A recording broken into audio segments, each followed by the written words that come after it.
How's it going, guys? My name is Cesar Ramirez, and I am the founder of AffordableComputerDoctor.com. A little bit about myself. I got started at a really early age. I was about 6 years old when my father, Jose, took me to a meeting. This is back in like 1983 or so. The meeting was about computers, sharing ideas, networking. The computer itself was a Commodore 64, the Commodore VIC-20, and that was like my first stepping stone into the world of computers. My father's been around computers early, as well as 1980, 1979. He used to fix TVs as a side job, so he was a true entrepreneur at that. He's always been my motivator. I've always looked up to him. Since he's been at Hewlett-Packard, it's been nothing but a great blessing to see him grow in that company. And so that's who I wanted to be. I wanted to be my father. I wanted to be the next Hewlett-Packard. Bill Hewlett and Dave Packard. They were the true entrepreneurs that started in a garage. They invented something, and it just blew up. Society, the government, they believe in their products, and it worked out. It worked out really nice. With that said, I was about 12 years old when I first got a PC from an uncle of mine. My dad couldn't afford it, so we had a PC that was at our home. That PC was a 286. And that's where I kind of taught myself DOS. So if you guys remember command line, which is still widely used in Linux and Unix systems, that is where I started. I started with DOS on the PC side, and I really loved games since the Commodore, so I wanted to teach myself how to basically learn how to modify games and tweak the memory so that the games run to the best of its ability. So from that point on, I grew into the computer world, or the PC world. There was a thing called bulletin board systems. A lot of you don't remember it, but the way it worked was that you would dial into a computer, a host computer, from your modem, and you would basically leave messages, kind of like the internet, but it was really just not on demand. It was, you have to dial in, leave a message, log off, let others come in, and vice versa. Sometimes some of these hosts have more than one line, so you can interact a little bit with the with other users. So it was kind of like the stepping stone into the internet, but the internet didn't really kick in until about 1995. I was working at CompUSA at the time as a greeter. I really hated it, I'll be honest with you. I love the people that were coming in, but saying hi to people wasn't where I wanted to be for the rest of my life. So I complained a little bit, and eventually got moved into customer service with CompUSA. I wanted to test the waters before going to college. I wanted to test the waters, what it was like out there in the industry. So I worked for Hewlett-Packard and Sony literally at the same time. I graduated high school early, about a semester early, and I worked at Hewlett-Packard in Rancho Bernardo, which is San Diego, California, for a few weeks in the morning shift. I was a test operator, so learning about testing the printer and whatnot. And then I became in the afternoon, I worked at learning how to build televisions at Sony across the street.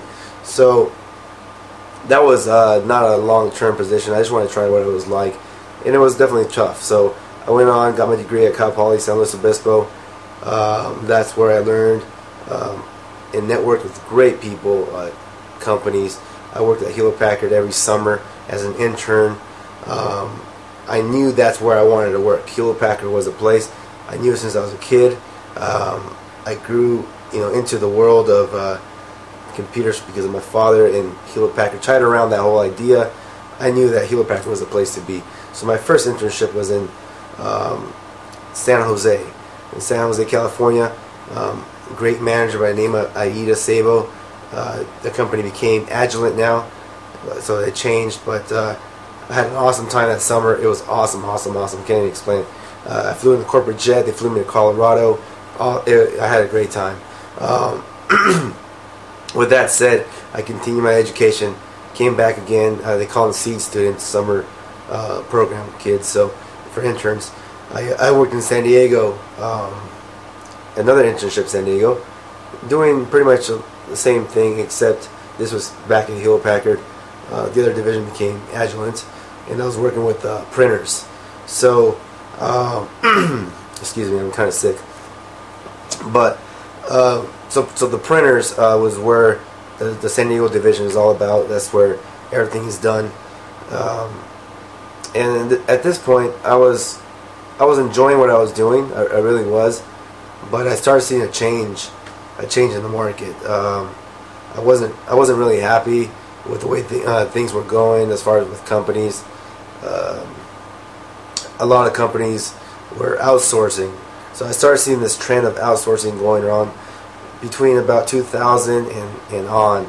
And I just, I started kind of freaking out a little bit and just wondering where my career path was actually going. So I kept ties with Hewlett Packard. I didn't want to stick with just Hewlett Packard. The next summer after that, I worked with Xerox in LA. Just another experience there with the corporate world. After that summer, I had an opportunity to work with a small company, and that was my experience with a small company. I wanted to kind of juggle around and get the feel. I wanted to really make sure what I wanted to do when I graduated was going to be what I wanted to do. So from there, after getting experience from all these companies, at the end of the road to graduation, I got an offer from Hewlett Packard in San Diego to get a position, a full-time position. From that point, I knew that was going to be probably about 5-10 year plan with Hewlett Packard. I've always had this back burner in my head since I was very young, to work for myself or start my own company. My old roommate Paul can tell you that I've always been trying to invent something. I invented this car player. I made this mock company called Embedded Strategies back in college, right before graduation.